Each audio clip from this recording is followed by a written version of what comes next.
as we're doing these drills and going through correcting some type of arm action issue, whatever it may be, we definitely want to make throws with the baseball as well and start integrating the whole feel to it. So there may be a 2-week period or something where we're working mainly with plyo balls for a number of reasons. One, they feel different. Whenever you grab this, you're much more likely to do the same motion that you've done since you were 2 or 3 years old whenever you start throwing.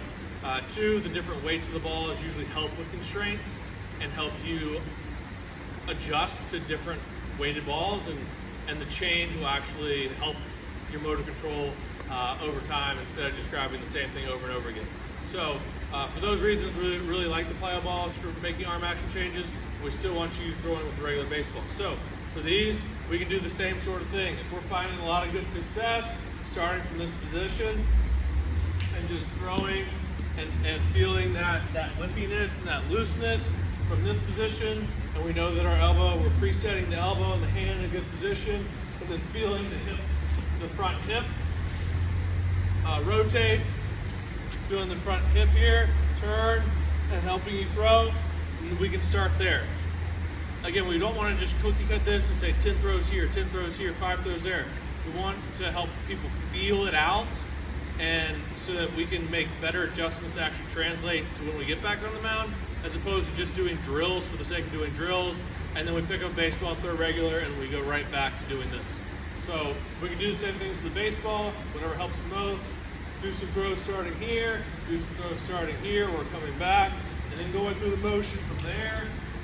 And then eventually we want to feel like the hand drops. And again, if it's like a curveball, I throw spike curve, so we're thinking that motion more, where we're neutral grip, like we would throw it out in front here, and that helps you a lot, where you're just separating, or we're presetting that grip. That's one way to do it. Talked to someone through the majors, had some pretty good success where they actually cocked their wrist. I don't think that's for everyone, but it's worked really well for that particular person. If you cock your wrist, it's really hard. You can't really drop and do that at the same time. You're much more likely to fall in place. The other idea is just that we're able to get the elbow, or keep the hand above the elbow. So if we're doing this, David Price, Trevor Bauer, Giolito, the guys with short arm actions do this really well, where they feel the elbows making a little bit more of the circle, and the elbows going back and down, but the hand staying a little bit more neutral, and the elbows staying a little bit, has a little bit of flexion in it the whole time. We're not really straightening out the arm.